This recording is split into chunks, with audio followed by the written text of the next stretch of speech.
Mga guys, welcome back to my channel, Just Automotive. Mga guys, yung general overhaul na L300 nakalas na.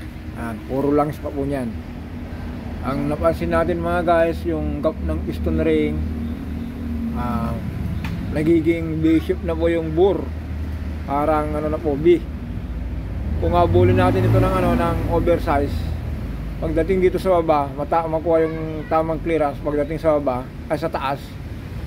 Kung sa baba po 1mm, pagdating sa taas 3mm, sayang po. Kaya kailangan natin ito mga guys, ipamasin shop natin. Tapos meron tayo rito mga guys, mabanggit. Kasi minsan mga guys, ito pong balancer, pinagkakamalan po nila na na bomba ng langis. Ito po yung bomba ng langis. Ito po yun. Habang umiikot po dyan, dito po yung sigunyal o crankshaft, hihigop po dito. Ito po ang tawag po dito, balancer gear. Meron din nagtanong kanina, Sir Jess, may timing ba ang balancer? Meron po. Kung baliktarin natin to, kikita po natin to, duminito na. Yan. Mag-aralan natin to mga guys. Kasi po, ganito po yan. Ito po yung timing po ng balancer. Ngayon po, kung hindi po may timing po dito, tapos yung nasa taas po, yung nasa injection pump, nakakabit yun mga guys, sa may bandang injection pump. Kasi ito po, sa lower po ito. Kung hindi po, halimbawa po, naputol yung timing belt nyo po, yung makina nyo po ma-vibrate. Kung nag-RPM po kayo ng ng 1,000, ma-vibrate po yun. Pero kung mapunta po kayo sa 2,000 po, nawawala yung vibrate. Pero kung 1,000 hanggang 1,005, may vibration po yan. Sa ganito po, sa L300. Ito po yung timing. Kasi po minsan kasi, mga guys, yung mga iba po, kala po nila ito bomba ng langis. Hindi po, ulitin natin mga guys, ang bomba ng langis po ito. Kasi nyo po ito, yan. Dito po nakakabit yung sigunyal. Habang umaandar po, ito po yung bomba ng langis. Ito po yung strainer. Andito yung oil pan. Ito po yan. Yan, dito po nakatotok po yung oil pan. Dito nakakabit. Habang umiikot yung sigunyal po, ito. Kukunin nyo yung langis dito, ipapasa nyo po rito. Hanggang dun sa oil filter. Yan. Tapos ito po ulitin natin mga guys. Ako po minsan, ginawa ko na isang beses po niyan, naputulan po ng timing belt, yung maliit, dahil stuck up po yung niya, yung ito. Kasi nangyayari niya mga guys, kung nag-stuck up tong balancer po niyan, mapuputol po agad po itong itong balancer belt. Ito po. Ito po yung balancer belt. Ito po yan. Ito po, habang madumi pa po, pag-aralan natin yan.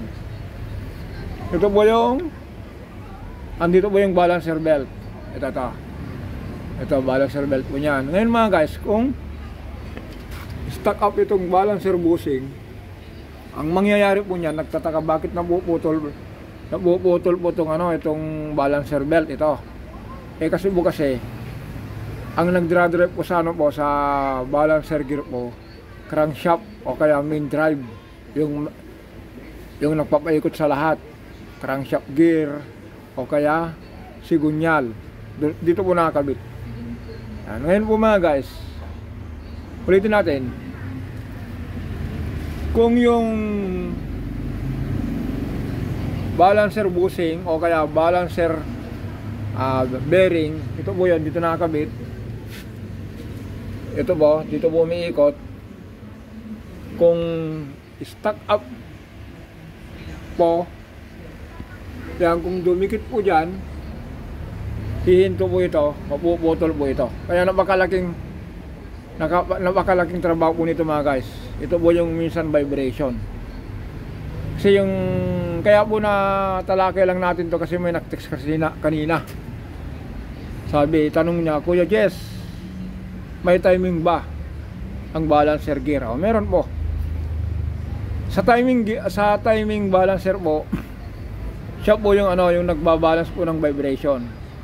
Halimbawa po, kung umikot yung makina clockwise, ito po, baliktarin natin mga guys para eksakto yung maliwanagan tayo rito.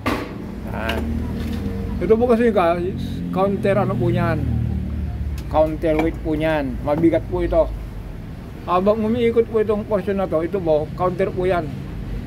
Yung halimbawa po, yung makina po, ito po yung niya, yung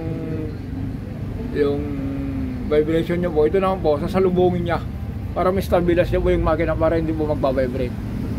Ika-counter niya po yung halimbawa po, yung piston po, umakyat, yung sigunyal po, dito ang direksyon. Ito naman po, ika-counter niya po yan para po ma-stabilize niya po yung vibration. Yan. Yun bang trabaho ng ng balancer. Kung tanong niyo ulit po, pwede ba pong i-bypass po niyan? Pwede po yan. Pwede niyo pong po yan. Pwede niyo pong kaya po, tawag dito, yung wag niyo na pong paganain, tanggalin niyo yung timing belt. Kaya lang mga guys, meron din bomba ng langis nito eh. Ito po yan.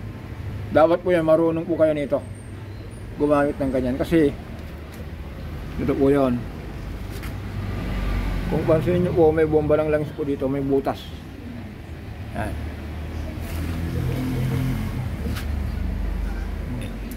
Muli na ito mga guys, ginawa natin yan since 2000, namamasukan pa tayo dati. Ganun ang ginawa namin dun sa isang pangpasada, yung tawag dito, yung garage service pa dati. UB Express, meron yung garage, meron po yung any point of Luzon. Meron akong ginawang tinanggal itong balancer gear. Kaya lang ang problema nga guys, maanig po yung makina, mabibrate. Kaya nga po tinawag ito, ulitin natin, kaya tinawag ko ito na balancer gear or balancer belt. Ibabalance niya po yung vibration ng makina. Ulitin natin mga guys, pwede bang tanggalin? Pwede po, kaya lang po ang makina po mabibrate. Halimbawa po, naputulan kayo ng makina, ay ng balancer belt, under pa po niyan, kaya lang po mapansin nyo po, mabibrate po yung makina nyo. Ito po yung trabaho nito. Maliit na belt, ito maliit na belt, or tawag dito silent gear or balancer gear. Yan, dami po natin nito mga guys. Tapos ulitin natin mga guys, kahit po maputol po nito, hindi po ito yung bomba ng langis. Kasi po may mga upload dati na sabihin po nila ito yung bomba ng langis. Ano po, ang tawag po dito mga guys, silent gear o balancer gear or balancer belt. Ito po yung bomba ng langis. Okay mga guys, hanggang dito na lang po tayo for the next video. Abangan nyo po yung bukas, yung 4G18, assemble na lang natin yan kasi andyan na po yung cylinder head galing machine shop. Ito po bukas, pupuntahin natin yung machine shop, back-quotation po natin yung pagpalagay ng ng liner, yung kasi palagyan natin ng liner yan para mahabol po itong kinain po dito. Malalim po yung kinain dito guys, almost 1 mm po yung bawas na rito. Kaya sabi ko nga po dito, kung salpakan natin ng bagong mag-oversize ng piston ring, kung 1 mm dito, pagdating sa tataas 2 mm, useless lang po. Okay, hanggang bukas na lang po tayo. Bye bye.